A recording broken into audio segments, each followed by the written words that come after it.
Hello world. This is Content Cucumber, and I'm Sam. I'm Dan. And today, let's see, what's a good topic to explore? I've been getting into trying to use Vim because I can see it has like a lot of really good use, and like the better I get at it, the more productive I am. But it's also the learning curve that I'm working through to like get comfortable with it is like it's still kind of tough. So I'll show you what I'm talking about. You ever use Vim, Dan? I think a few times for class, but I'm not entirely sure. So Vim project. Uh, so the idea is you never take your hands off the keys. So you don't need a mouse or anything. So let's just like create a fake JavaScript file. I don't think I've ever used this. And so you never, so like all of the commands and the things that you can do are like completely customizable.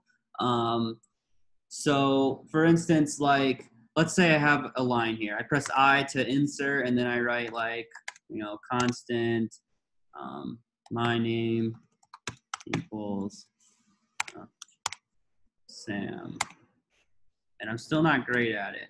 But you can do things really easily with these keys, like move around. So there's like lots of shortcuts. So like, we'll like insert and put you on the next line. Or, if you press A, you'll automatically jump to the end of a line. And then you can do things like configure it so you can like move around code super easily. You could like just with shortcuts on the keyboard, like highlight big chunks and move them around, and you're not like using the mouse and trying to like click in these spots in your text.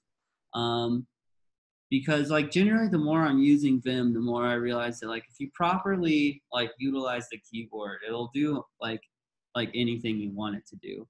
And the mouse can end up sort of just getting in the way.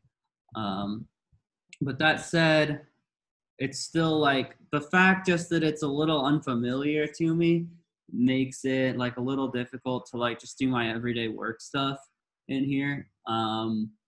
Because like, I don't know, I just like especially when I'm dealing with more complicated issues, I don't want to like have to think about how to use my text editor. So like I'm gradually incorporating it into more of my work because I'm like seeing how like I really literally just get things done faster when I use it. But I still have to like let myself get in and get comfortable with it before I can do it for like my everyday stuff. But then like basically you don't really, one thing that Vim really taught me is that you don't really need a tree of files next to your code all the time. It actually like the fact that like that's pretty standard on most IDEs is a little weird. I actually have like come to prefer more now just like if I want to look at my files, I'll just check them out by listing them. But you can also configure it any way you want to have like a tree on the side too. Because like you can essentially just code this into whatever you really want it to be by like doing writing configuration in .vim. I think it's like your .vimrc file. At least on Mac, it's .vimrc in the root. You can make like any sort of customization to it. Add any shortcuts that you want.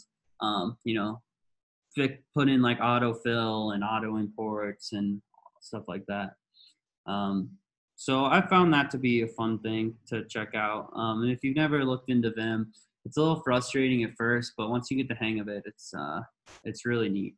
So you said you've never tried it at all, then? No, I don't think I have. Yeah, I would give it a look because I think like eventually once you get comfortable with it enough, it's really like next level productivity to work with it.